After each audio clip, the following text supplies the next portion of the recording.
Hello neighbors, and welcome back to the channel. I'm Ariana from The Therapist Next Door. So today's video is going to be the 10 things I wish all parents knew. Ideally, I wish parents knew these things before they start having kids, but it's never too late. I've been a therapist for almost 15 years, and what I've noticed is that no matter how good of parents we had or how well-meaning they are, they all mess us up in their own unique way. So my hope is that in providing this list, parents can be a little bit more aware of what not to do and what to do instead, so that we can raise healthier people, have healthier relationships, and hopefully a better world. So let's jump right in. The first one is, please remember that kids are not your unfulfilled dreams. I see a lot of times parents putting pressure on their kids. Maybe they're putting them in sports or activities that they themselves were interested in. Maybe they never got to get to the point they wanted to, and so they kind of start to put those dreams onto their children. And so there's a lot of problems with that, because first of all, if your child is not as interested in those things, it's going to create some misalignment. It's not really authentic for them, and it also creates a lot of pressure, which of course could lead to anxiety. So you really want to be mindful of that. You're encouraging your kids to do things that interest them naturally. You're letting them explore different hobbies, different activities without putting your own agenda onto them. Okay, so the next one is, I think it's really important for parents to remember that your job is to prepare your children to be successful, secure, functioning adults, right? So of course, when kids are little, you want to keep them safe, but you also want to have rules, and you want to have some consequences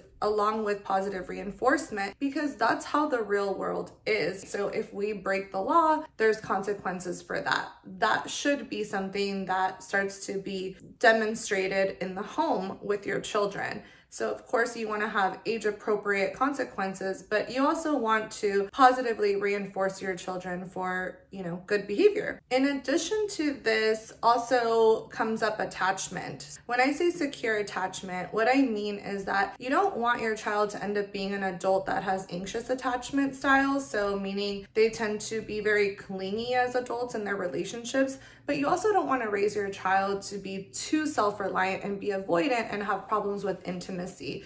So you may want to educate yourself on attachment and how to successfully create a secure attachment with your child. That's really, really important. Okay, this next one, my gosh, I think that all of us need to remember this. The best way to teach is through modeling. I don't know if you guys have ever heard that saying, do as I say, not as I do. So a lot of times you'll see a parent that's yelling at their child to not yell. And obviously that is very contradictory, but kids, especially young kids, they're learning by what they're seeing you do. So they're learning by watching your behavior, watching your reactions, watching how you handle stress and all of those things. They're watching your communication, they're watching your mood. You want to do your best to take really good care of yourself and be mindful of what you're doing, and not be hypocritical by telling your kids to do something that you yourself are not doing. Okay, so this next one kind of goes hand in hand with that. Work on being the best version of yourself. Work on healing through whatever traumas you've been through, so that you're not passing along that generational trauma that I see so much in my private practice working with clients. Make sure that you take good care of yourself, whether that means that you do need some therapy to work through some trauma,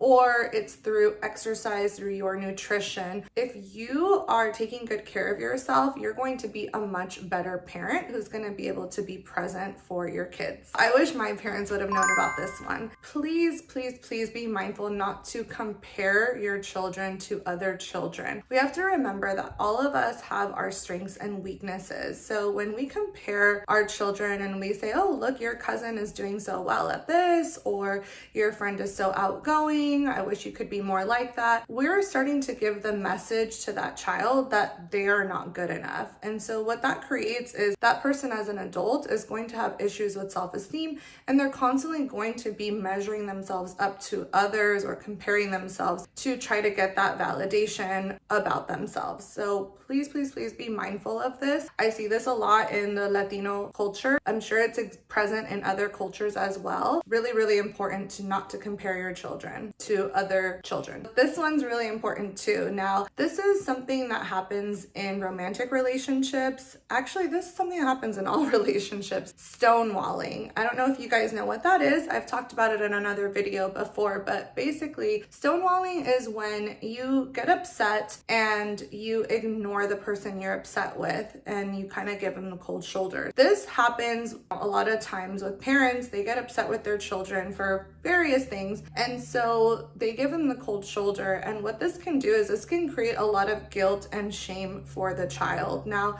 it's okay to obviously give your children consequences for their behavior, but you don't want to withdraw love, because that could be very damaging for the child and for their self-esteem. So for example, you may be giving a consequence, or you might even say, mommy or daddy needs a break, or mommy and daddy are disappointed, but I still love you. It's very important not to give that cold shoulder, because what happens during that time is that the child is going to kind of make up their own narrative, and again, it's just going to be very damaging to their self-esteem. Avoid stonewalling as best you can, and instead use assertive communication. Use appropriate consequences when your child is misbehaving or does something that they're not supposed to do. This is another important one. So when you have a family where there's more than one child, which I think is pretty common, a lot of times what can happen is triangling. Let me give you an example. So let's say that your mom is mad at your sister, she's misbehaving or whatever's happening, and then she's giving your sister the cold shoulder and she's being nicer to you, or she's bringing you into the situation by complaining to you about your sibling. That is called triangling, and that creates a lot of difficult and unhealthy family dynamics. So you want to be really careful when you're having an issue with one of your children. Don't bring your other children into it. This is something that you should only be discussing with your partner, with the co-parent, in obviously an appropriate setting,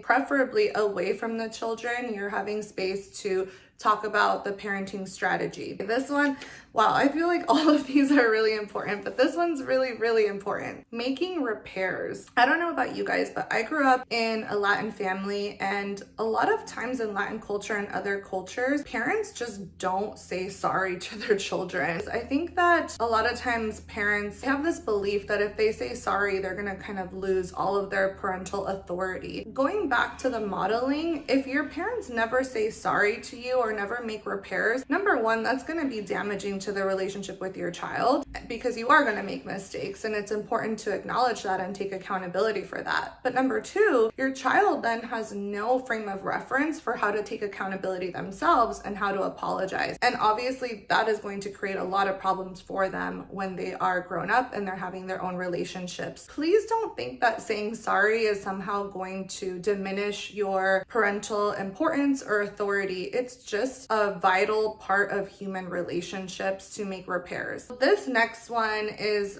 I think, really difficult for a lot of people. I see a lot of couples that think staying together is going to be better so that they don't hurt their children, or they think it's going to make things better for their children. And as a therapist, I can honestly say that I don't think that's true. Again, when it goes back to modeling, I think that kids learn a lot from what they see. So when they're exposed to healthy, loving relationships, they learn from that, and then they themselves can have those relationships as grown-ups. But when they're exposed to unhealthy and toxic relationships, especially over the long term, that is going to be, unfortunately, what they're going to reenact in their own life, unless they do a lot of work on themselves. But you can kind of avoid having your child go through all that if you yourself make a commitment to have a healthy relationship. So if your relationship, for whatever reason, is toxic, it's not healthy, do something about it. If your partner is unwilling to do anything about it, meaning go to therapy, read a book, talk to a counselor, then probably you may want to consider the fact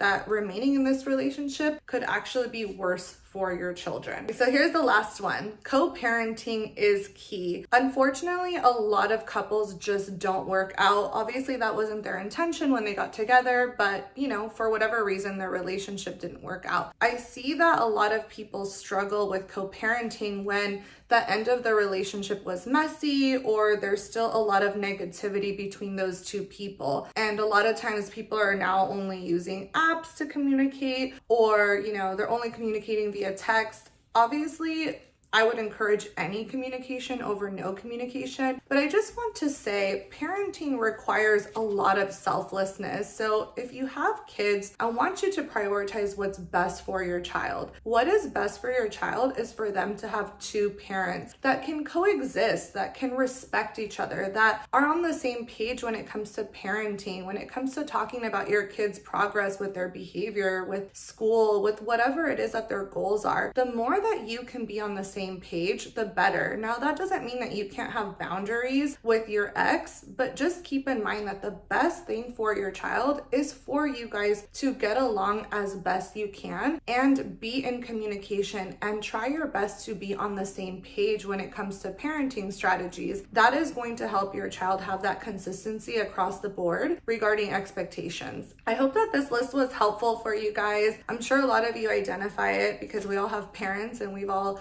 probably experienced some of the things on this list. Go ahead and let me know what you think in the comments, or if you have anything to add to the list. I think it'd be really helpful to get this video out to as many parents as possible. I will see you guys soon. Authentically yours, Ariana.